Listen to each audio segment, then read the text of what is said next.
More details emerging today about the Grand Bahama plane crash and difficult recovery effort. Our Megan Shepard heard details of what it took to recover bodies of the 4 Americans and what's known so far about the pilot who routinely flew around Grand Bahama.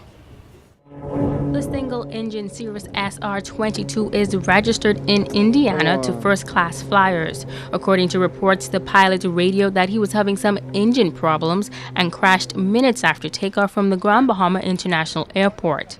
Basra was notified of the crash shortly after 11 Sunday morning. Justin Sniski says they were able to assemble a rescue team, including police officers, and headed to the site. We also deployed a small personal watercraft from the Queens Cove area. As I said, it was about 4 miles out of Queens Cove, which would have been our fastest response. We decided, because of the location, this would have been a perfect staging ground here. EMS was notified. Once our personnel was on scene, it was evident that there were no survivors at the time. Then it went from a rescue effort into a recovery effort. Again, on scene we had approximately 3 boats along with the personal watercraft, and the boats consisted of Basra personnel, Marine personnel, and Royal Bahamas Police Force. Siniski says 3 vessels were deployed at the scene of the crash and 1 personal watercraft that was instrumental in communication between officials on land and those at the scene.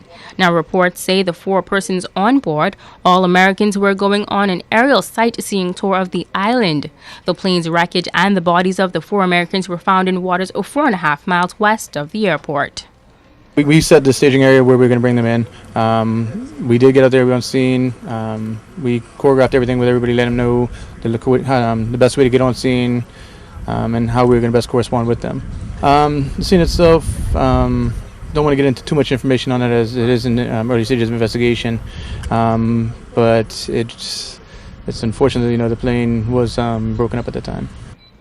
According to the Indianapolis Star, the pilot held a valid private pilot license for a single-engine aircraft, and Federal Aviation Administration records show that the aircraft was inspected and declared airworthy back in November of 2004.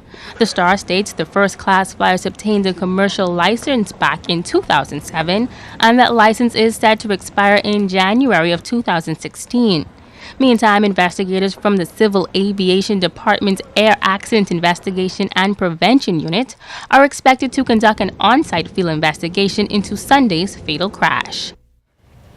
Well, thanks a lot, Megan. That was our Megan Shepard reporting from our Northern Service.